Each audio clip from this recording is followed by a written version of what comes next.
لا حول ولا قوة الا باللہ العلی العظیم. اعوذ باللہ من الشیطان الرجیم. بسم اللہ الرحمن الرحیم. الحمد للہ رب العالمین والصلاة والسلام علی اشرف الانبیاء والمرسلین وعلی آلہ الطیبین الطاہرین. رب اشرح لی صدری ویسر لی امری واحلل عقدۃ من لسانی یفقہوا قولی. اللہم صل علی محمد وآل محمد وعجل فرجہم. معزز سامعین، السلام علیکم. آج کی ہماری تقریر کا عنوان ہے گواہ رسول. اس موضوع کے متعلق قرآن مجید کے سورہ ہود، جو قرآن مجید کا 11واں سورہ ہے، اس کی آیت نمبر 17 میں اللہ تبارک و تعالیٰ ارشاد فرما رہا ہے: افمن کان علی بینۃ من ربہ ویتلوہ شاہد منہ، یعنی تو کیا وہ جو اپنے رب کی طرف سے روشن دلیل پر ہو اور اس پر اللہ کی طرف سے گواہ ہے. اس آیت کی تفسیر کے متعلق علامہ جلال الدین سیوطی لکھتے ہیں: ابن ابی حاتم، ابو نعیم، ابن عساکر اور ابن مردویہ نے کئی طریقے سے روایت کی ہے کہ حضرت علی علیہ السلام نے ایک مرتبہ ممبر پر فرمایا کہ قریش میں کوئی ایسا نہیں جس کے بارے میں کچھ نہ کچھ قرآن نہ نازل ہوا ہو.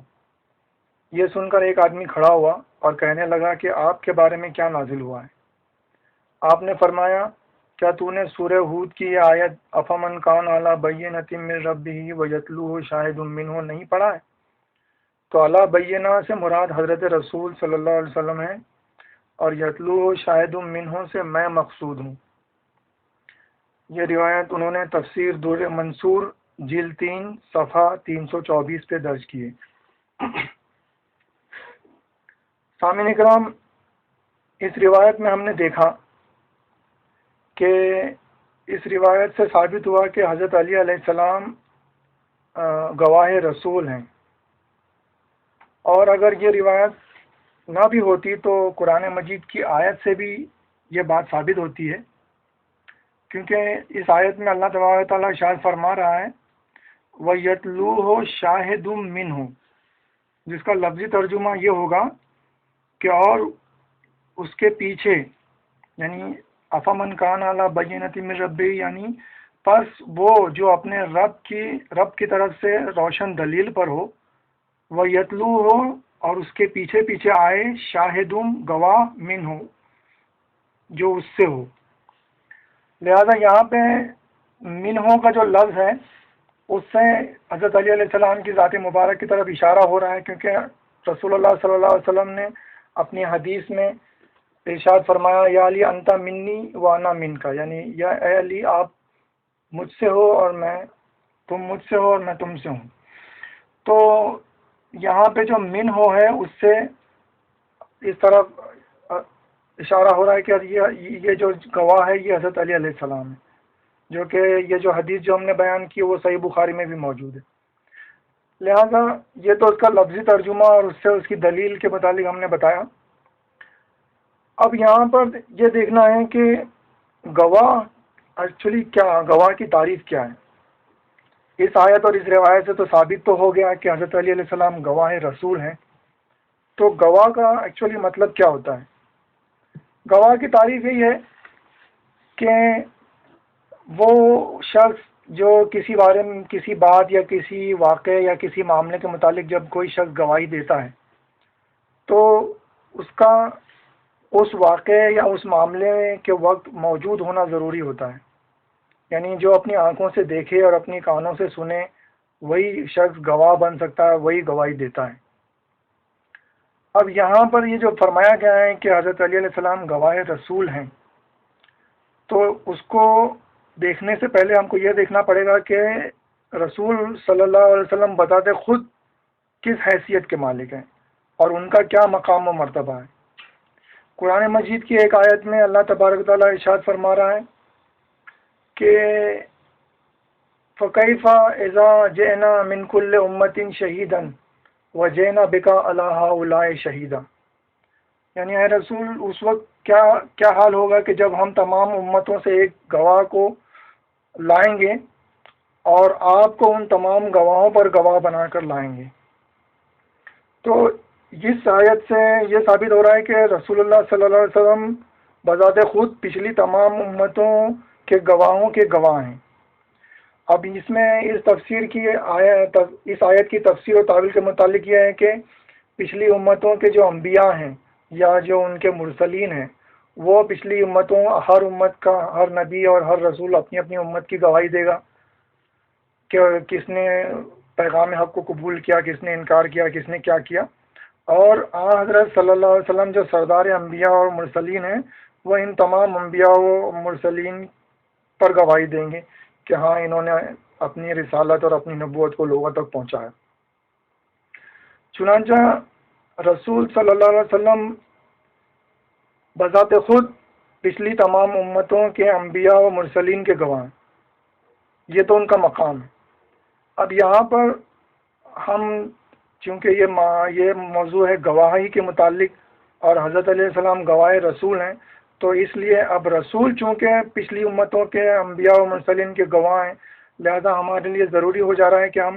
پہلے یہ گفتگو کریں کہ یہ رسول صلی اللہ علیہ وسلم کی گواہی اور ان کا مقام و مرتبہ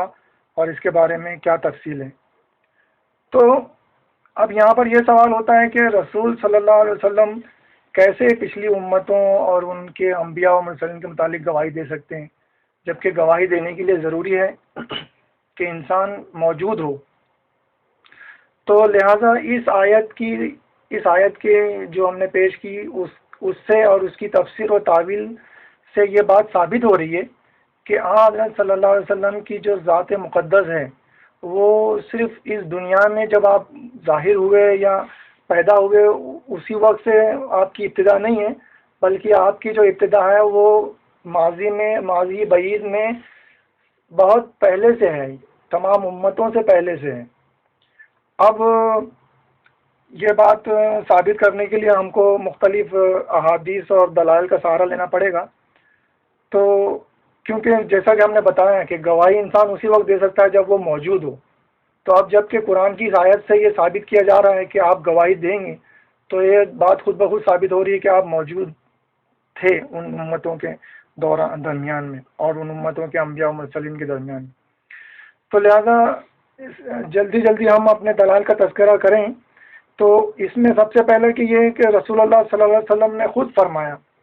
کہ اول ما خلق اللہ نوری، یعنی سب سے پہلے اللہ تبارک تعالیٰ نے میرے نور کو خلق کیا۔ اس حدیث کی تشریح میں یہ ہے کہ یہ تمام کائنات کی خلقت سے پہلے، زمین آسمان اور تمام چیزوں کی خلقت سے پہلے جو سب سے پہلی چیز اللہ تبارک تعالیٰ نے خلق کی وہ حضرت کا نور تھا۔ پھر آپ نے فرمایا انا و علی من نور واحد، یعنی میں اور علی ایک ہی نور کے دو ٹکڑے ہیں۔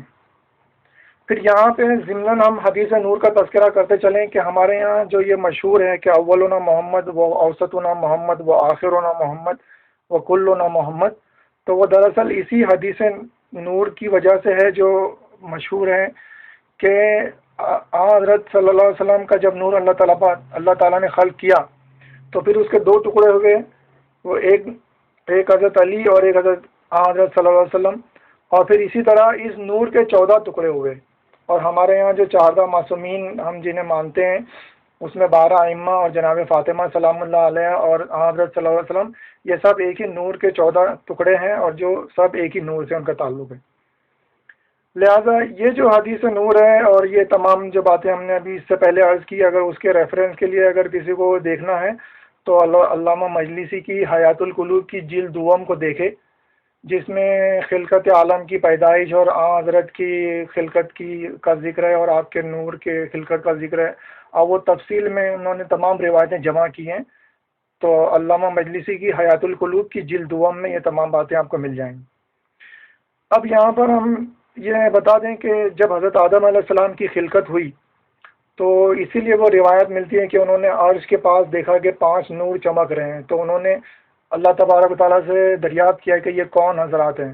چنانچہ ان پنجتن پاک کے اسماء کی تعلیم آپ کو دی گئی۔ لہذا وہ جو حضرت آدم علیہ السلام کے واقعات میں قرآن آیات ملتی ہیں کہ ان کو علم الآدم الاسماء کلھا، تمام ناموں کی تمام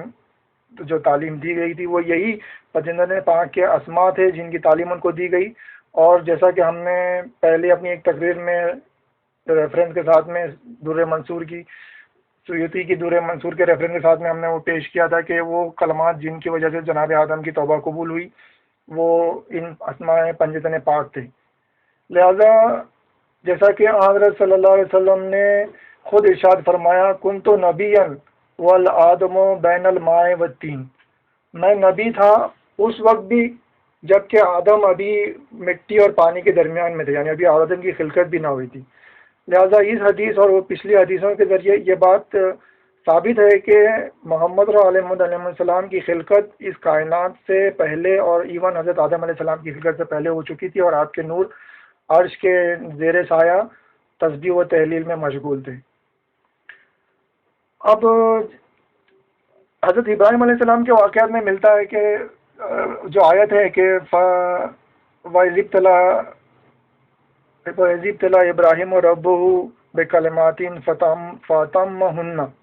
تو یہ اسی لیے ہے کہ یعنی کہ جب ان کے حضرت ابراہیم علیہ السلام کے رب نے ان کو بعض کلمات کے ذریعے ان کو آزمایا تو انہوں نے اسے پورا کر دکھایا. تو اس کی تفسیر و تعویل میں یہ ہے کہ وہ کلمات جیسا کہ جناب آدم علیہ السلام کے واقعات میں بھی یہ کلمات کا ذکر ہے، لہذا وہ کلمات جو تھے وہ جیسے کہ جناب آدم علیہ السلام نے پنجتن پاک کے اسماء کے نام انہوں نے تعلیم حاصل کی اور اس کے واسطے سے انہوں نے دعا کو توبہ کی اور دعا قبول ہوئی. تو حضرت ابراہیم علیہ السلام نے انہیں پورا کر دیا، یعنی انہوں نے کیا کیا کہ بقیہ جو 9 ائمہ ہیں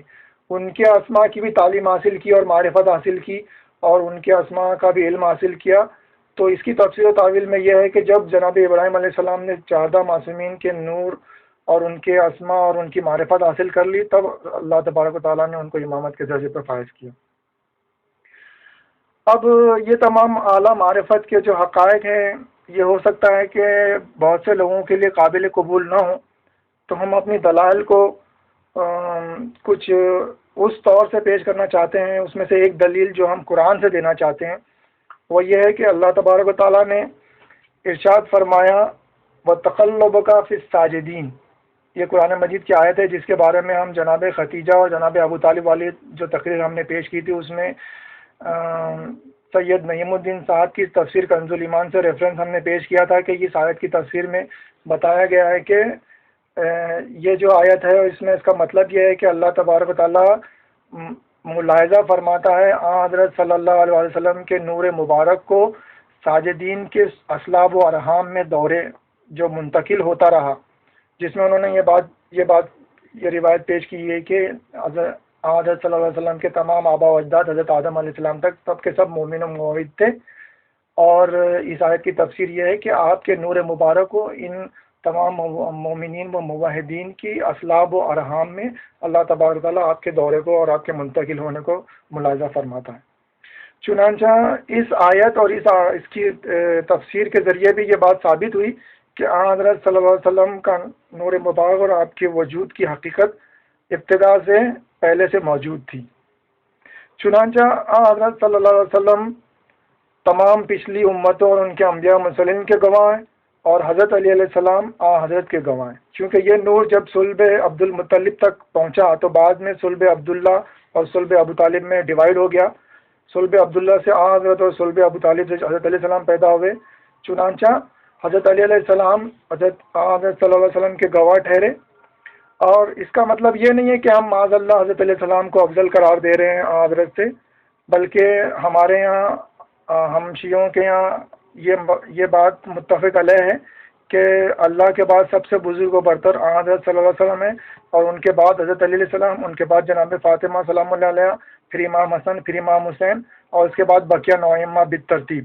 لہذا ان کے درجات وہی ہیں. اور اس تمام تقریر کا مطلب یہ نہیں ہے کہ معاذ اللہ حضرت علیہ السلام حضرت سے افضل ہیں، بلکہ حضرت علیہ السلام کا خود کا قول ہے کہ انا عبد من عبید محمد، میں محمد کے غلاموں میں سے غلام ہوں. لہذا سامعین وقت کی تنگی کی وجہ سے ہم اپنی تقریر کو یہیں ختم کر رہے ہیں اور انشاءاللہ آئندہ مختلف مضامین پہ بات کی جائے گی. والسلام علیکم ورحمۃ اللہ وبرکاتہ.